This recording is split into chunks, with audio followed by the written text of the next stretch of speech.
Your bonus? He smirked, swirling whiskey in his glass. Consider it a rounding error, reallocated to where it actually matters. I nodded, silent, still. At 3:12 p.m. his phone buzzed. He frowned, thumbed the screen. An automatic alert. Our lawyers. Schedule B activated. $7.8 million payment due in 72 hours. His jaw loosened, slow, as if gravity itself had betrayed him. That was the moment I'd been waiting for. I met Richard 12 years ago in a sterile conference room on the 41st floor. He was magnetic, brilliant, commanding, the kind of man who filled silence like it was oxygen. He said we'd build something eternal, a firm that didn't just advise wealth, but created it. Partners, he promised, brothers in all but blood. I believed him. I gave him my trust, my time, my life.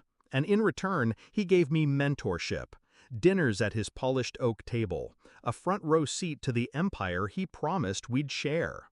For years, I thought loyalty would be enough. I was wrong. The signs came quiet. A hesitation when I asked about numbers, a missing line item in a quarterly report, then whispers from analysts about adjustments I hadn't authorized. At first, I told myself it was nothing, miscommunication, temporary oversight.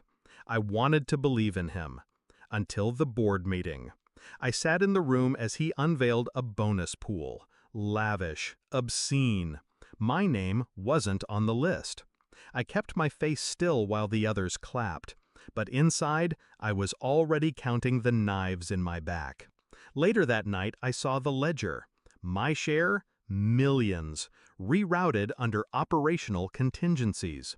His initials beside the approval. That was when belief died. I didn't rage. I didn't confront him. That would have been too easy for him, too cheap for me. Instead, I built. Quietly, patiently. I called my lawyer, asked for a structure hidden within a structure, a clause inside a clause. Schedule B. It was a failsafe we'd joked about once, back when we trusted each other. A nuclear option in case one partner ever betrayed the other. He never thought I'd remember, never thought I'd weaponize his own words. But I remembered everything. I started with silence. I let him grow comfortable in his theft, fattened on arrogance.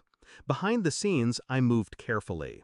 I filed motions, shifted titles, embedded signatures in places he never looked. The kind of quiet legal engineering that only comes alive when triggered. Schedule B was elegant, brutal. If activated, it demanded repayment of all misappropriated funds within 72 hours. Failure meant automatic forfeiture of equity, liquidation of assets, and immediate board expulsion. He'd signed it.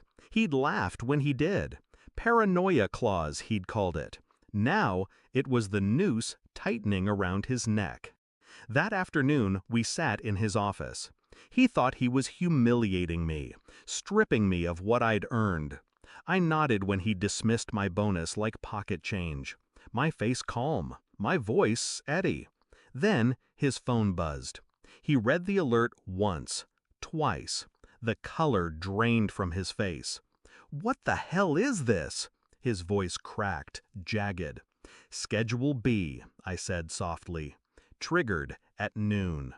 He looked up at me, eyes wide, searching for some sign of weakness, some mercy. I gave him none. "You bled me for years," I said. Called it mentorship, called it strategy. But theft by any other name is still theft. He lunged for his phone, dialing frantically. His lawyer, his CFO, his assistant. Each call hit the same wall. Schedule B is binding. Payment required. He sagged back into his chair, sweat beading on his temples. 72 hours, I reminded him. 7.8 million. The whiskey glass in his hand trembled. For once, Richard had no words. 3 days later, the board convened. He arrived disheveled, gray, hollow-eyed. No funds, no lifeline, No excuses that mattered. By vote of expulsion, his name was erased from the masthead, his office locked, his portrait removed from the wall. I watched him walk out of the building he once ruled, a man unmade not by scandal, not by scandalous press, but by the silent weight of his own signature. As the doors closed behind him, I felt no guilt, only release, because betrayal demands a price, and I collected every cent.